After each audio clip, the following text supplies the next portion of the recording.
നമുക്കെങ്ങനെ ബൾക്കായി messages send ചെയ്യാമെന്ന് നോക്കാം. അപ്പോൾ അതിനായി നിങ്ങൾക്കൊരു വെബ്സൈറ്റ് ലിങ്കും പിന്നെ നിങ്ങൾക്ക് ലോഗിൻ ചെയ്യേണ്ട ക്രെഡൻഷ്യൽസും അയച്ചു തരുന്നതാണ്. അപ്പോൾ നിങ്ങളുടെ മെയിലും പാസ്വേഡും വെച്ചിട്ട് ലോഗിൻ ചെയ്യാം. ലോഗിൻ ചെയ്ത് കഴിഞ്ഞാൽ ഈ ഒരു ഡാഷ്ബോർഡ്, ഇങ്ങനത്തെ ഒരു ഡാഷ്ബോർഡ് നിങ്ങൾക്ക് കാണാൻ പറ്റും. ഇതിൽ ഡാഷ്ബോർഡിൻ്റെ സൈഡിലായിട്ട് താഴെ വാട്സാപ്പ് എന്നുള്ള ഓപ്ഷൻ കാണാൻ പറ്റും. അതിൽ ക്ലിക്ക് ചെയ്യുക. എന്നിട്ട് നാഷണൽ എന്ന് പറഞ്ഞിട്ടുള്ള ഓപ്ഷൻ ക്ലിക്ക് ചെയ്യുക. ഓക്കെ, അപ്പോൾ അവിടെ നിങ്ങൾക്ക് ടെസ്റ്റിംഗ് ആയിട്ടുള്ള മെസ്സേജ് ക്യാമ്പയിൻ റൺ ചെയ്യാൻ വേണ്ടിയിട്ടുള്ള ഓപ്ഷൻസ് വരും. അപ്പോൾ അതിലൊരു ക്യാമ്പയിൻ നെയിം കൊടുക്കുക, എന്തെങ്കിലും നെയിം കൊടുക്കുക. എന്നിട്ട് നിങ്ങൾക്ക് അയക്കേണ്ട നമ്പേഴ്സ് ഓരോന്നോരോന്നായിട്ട് അവിടെ ടൈപ്പ് ചെയ്ത് കൊടുക്കുക. അല്ലാന്നുണ്ടെങ്കിൽ CSV ഫയൽ, ടെക്സ്റ്റ് ഫയലൊക്കെ ഇമ്പോർട്ട് ചെയ്യാം. പിന്നെ നിങ്ങൾ അയക്കേണ്ട മെസ്സേജ് ടൈപ്പ് ചെയ്യുക താഴെ അവിടെ.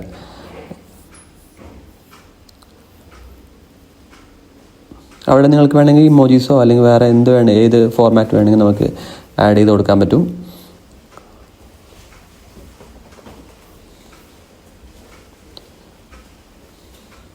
അത് കഴിഞ്ഞ് കഴിഞ്ഞാൽ താഴെ അവിടെ നിങ്ങൾക്ക് ഇമേജ് അല്ലെങ്കിൽ PDF അല്ലെങ്കിൽ വീഡിയോ സെലക്ട് ചെയ്ത് കൊടുക്കാൻ പറ്റും. ഇപ്പോൾ ഇവിടെ ഞാൻ ജസ്റ്റ് ഒരു ഡെമോക്ക് വേണ്ടിയിട്ടൊരു ഫോട്ടോ അപ്ലോഡ് ചെയ്ത് സെൻഡ് ചെയ്യാണ്. താഴെ അവിടെ സബ്മിറ്റ് എന്നുള്ള ഓപ്ഷൻ കാണാൻ പറ്റും. അവിടെ ക്ലിക്ക് ചെയ്യുക, സെൻഡ് കൊടുക്കുക. ഓക്കെ,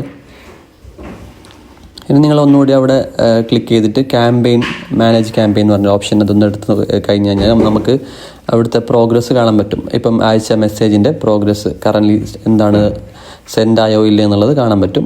സെൻഡ് ആയതാണെന്നുണ്ടെങ്കിൽ ഇവിടെ കംപ്ലീറ്റഡ് കാണാൻ പറ്റും, അല്ലാന്നുണ്ടെങ്കിൽ അവിടെ പെൻഡിങ് കാണാൻ പറ്റും.